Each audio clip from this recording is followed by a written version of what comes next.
Hello, and welcome to Season 4, Episode 10 of Rampant Pyanodon. Last episode I piloted cargo ships, and this episode we're going to put it to use by building Mall Island. First, let's get a better habit of flashing up my roadmap, and then we can begin. After researching transport drones, I cube everything needed for the transport depot circuit network, which involves researching a billion things, and I really hate researching a billion things at once because I like to go up the tree slowly, but I decided to build Mall Island already, so I'll make an exception this one time. Mall Island will be run by transport drones, and the first thing it's going to produce is transport drones. This is my first time ever using transport drones, so here's me trying to figure out how to use them. And then here is me putting it away because I can't make petroleum gas until after logistics science. But no matter, I'm not going to let this deter me. I've already made the decision to make Mall Island, so I'm going to finish what I started after I procrastinate a little bit. First up, our aluminum plates have been choking. We have an excess of coal gas, and there's this giant aluminum ore deposit right next to our bus. So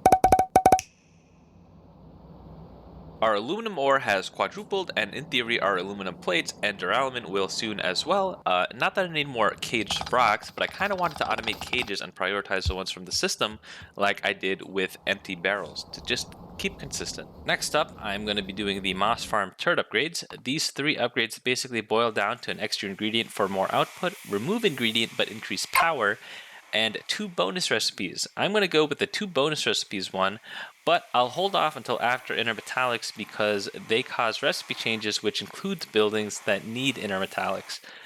So I would lock myself out of getting more moss farms. I upgrade Automation Science Pack 3-fold with yellow inserters. I also upgrade Magazine Production 3.5-fold with inserters and blue assembling machines. Next up, I'm going to fix the degrading tiles. This is actually a mod setting from Noxie's Trees, which causes tiles to degrade. Surprise, surprise. And I have the setting turned off, but it's still degrading my tiles, so I just gone ahead and fixed that. Our next big problem that we're going to tackle is tree without ash production. So our ash production has been dwindling. It actually varies how much ash we have, which makes it vary how much wood we have. And I don't want to be dependent on ash in order to have wood, so I've gone ahead and designed this new thing with the simplest of recipes, actually. So all it needs is water. All it needs is water, and it produces 1 belt of wood. The downside is that it is massive, and I have no idea where I'm going to put it in the world. But yeah, enjoy this time lapse. It actually took a long time to troubleshoot, so even after this thing starts up, it takes a while for it to start actually producing 15 wood. On the other hand, the decoration is spot on. I think it looks really, really good. I really like the decorations all the time. I guess I don't know where I'm going to fit this in my world, but that's a problem for future me, for sure.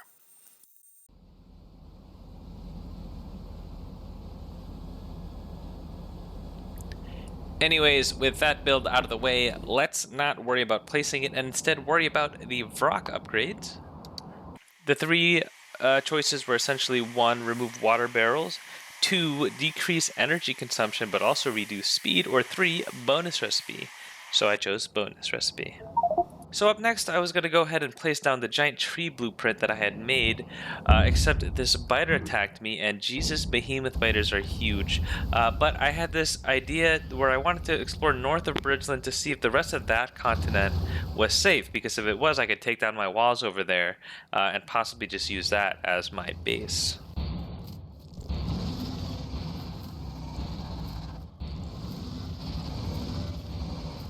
Okay, up next, who turned off the lights?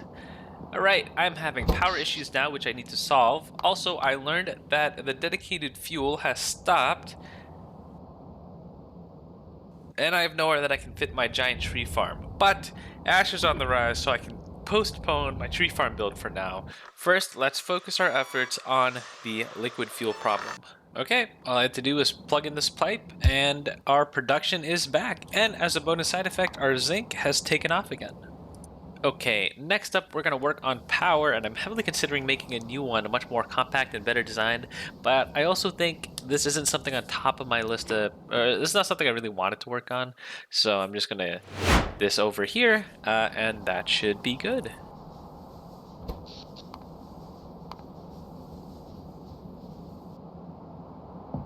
Okay, so power is not good, but we're not utilizing or maximizing all of our raw coal. We have 4 different raw coal sources, and that's more than 4 belts worth. So what we need to do is next to each of these raw coal sources, we need to go ahead and build the raw coal to excess burnable materials processors and an extra power station next to each of these as an excess option. So it'll always feed the main raw coal belt first, and then if there's extra, it'll feed the new power stations. All right, with the power coming back up, and after making some adjustments to the ash lines, the impending ash power death spiral has been averted. Now we can focus our attention on our next our next task. That is reconfiguring this mess of things over here. This is dedicated tar, coal gas, coal, coke, acetylene.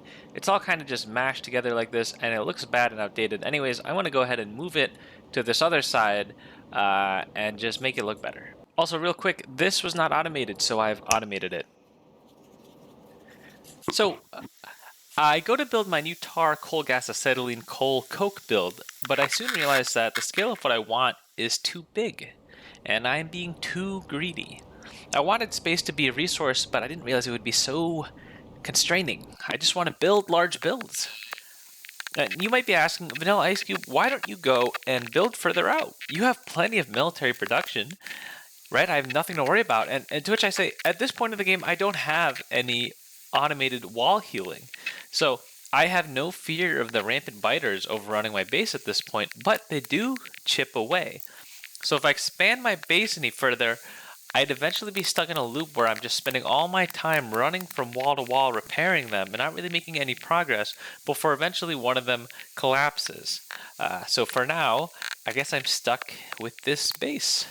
With this space, my space has run out and I'm left with something a little cramped, alone, and in the dark. Oh, I finished my build and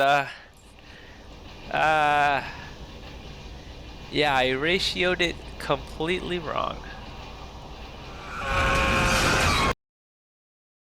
Okay, but yeah, this is my sign to just build small. Anyways, here's about an hour of me stuck in analysis paralysis before finally settling on my plan.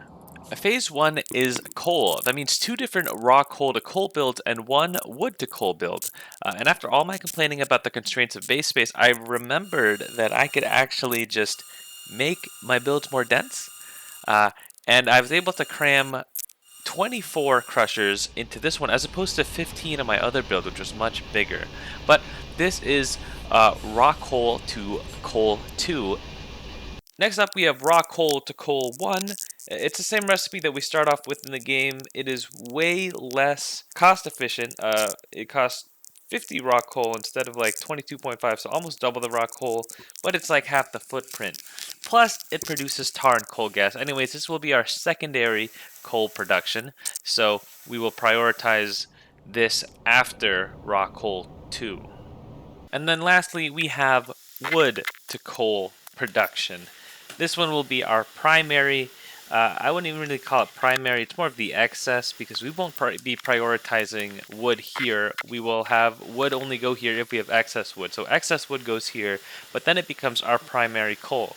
So in order of coal priority, we have wood to coal, and then we have raw coal to coal 1, and then raw coal to coal 2. Alright, now we are moving on to phase 2, and phase 2 the build is everything else. So that is coal to coke, with tar to coke included in that. Then we have coal to tar, coal to coal gas, and coke to acetylene, which is really coal to coke to acetylene. This first build, which is coal to coke with tar to coke inside it as well, became much larger than I had anticipated. I wanted to make it I originally wanted it to be 45 coal as an input, but I I thought that would be too big, so I settled for 30 coal, and even that seems a little large, so hopefully there's somewhere to fit this into our world. Thankfully, the next two recipes are relatively small. The first of which is tar. We just use some good old coal to coke and coke to ash to produce coal gas and tar, and then we make some more syngas gas by turning the coal gas into tar as well, and it's very nice and small. And then the next build after that is coal gas, which is basically the same thing except without the acetylene. So that only took like 5 minutes. Dear God, I think I'm getting tired because this is probably one of my most spaghetti builds yet. I couldn't quite get everything running at the proper throughput, but I still wanted to keep it condensed, so I guess I resorted to spaghetti, which ended up making it not really condensed. But anyways, it takes in 10 coal, and then outputs like 160 or 190 acetylene. I think that's about what we have right now, but after all my complaining about having no space, I go ahead and build this massive acetylene contraption anyway. But anyways, I was pretty tired of making this, so decoration is as simple as it gets. I stick a couple turbines here and there, and this will have to do for now. So I plop everything down, and then I plug in the inputs and outputs. I deconstruct the old builds, and here's everything up and fully operational.